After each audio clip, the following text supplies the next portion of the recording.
Assalamualaikum warahmatullahi wabarakatuh. Alhamdulillahi rabbil alamin. Wa bihi nasta'in. Wa la umri dunya wa din. Wa ala alihi wa sahbihi ajma'in. Amma ba'd. Tabarukan bidu'a. Allahumma inni nas'aluka salamatan fid din. Wa afiatan fil jasad. Wa ziyadatan fil ilmi. Wa barakatan fil rizki. Wa taubatan qoblal maut. Wa rahmatan indal maut. Wa magfiratan ba'dal maut. Allahumma hawina fi sakratil maut. Wa najata minan nar wal afwa indal hisab. Pertama-tama yang paling utama kita panjatkan syukur kehadirat Allah SWT yang telah memberikan nikmat yang paling besar, yakni iman dan Islam. Salawat dan salam kita curahkan ke baginda alam, yakni habibana wa nabiyana wa maulana Muhammadin sallallahu alaihi wasallam. Tidak lupa juga para keluarganya, para sahabatnya, hingga para ulama, hingga kita sebagai umatnya, mudah-mudahan mendapatkan syafaat utama di yaumil qiyamah. Amin ya rabbal alamin. Allah Subhanahu wa taala berfirman dalam surat Ar-Rum ayat 41 sampai 42, A'udzu billahi minasyaitonir rajim. Bismillahirrahmanirrahim. Jaharul fasadu fil barri wal bahri bima kasabat aydin nas liyuqahum ba'dalladzi amilu la'allahum yarji'un. Qul siru fil ardi fanzur kaifa kana akibatul ladzina min qablu kana aktsarum musyrikin. Yang artinya telah nampak kerusakan di laut dan di darat disebabkan oleh perbuatan manusia, supaya Allah merasakan kepada mereka sebagian dari perbuatan mereka agar mereka kembali ke jalan yang benar.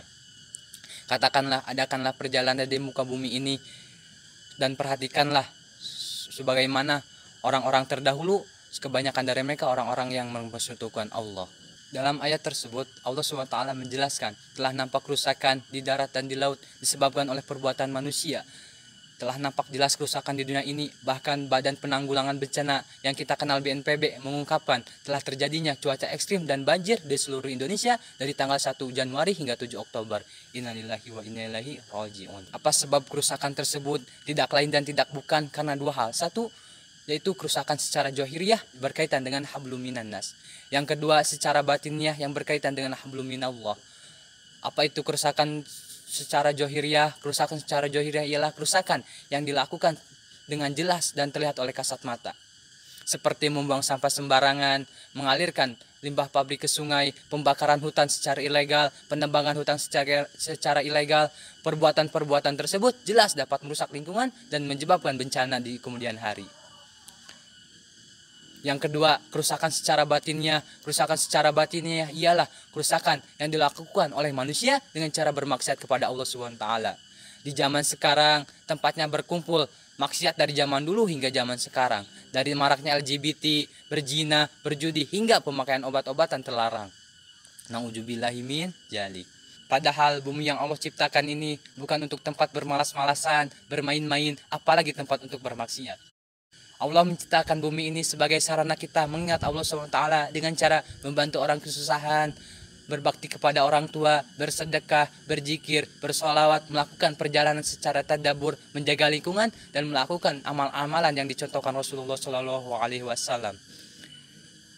Hal itu kita lakukan semata-mata untuk mencari keridhaan Allah dan terhindar dari azab dan neraka Allah Subhanahu wa taala.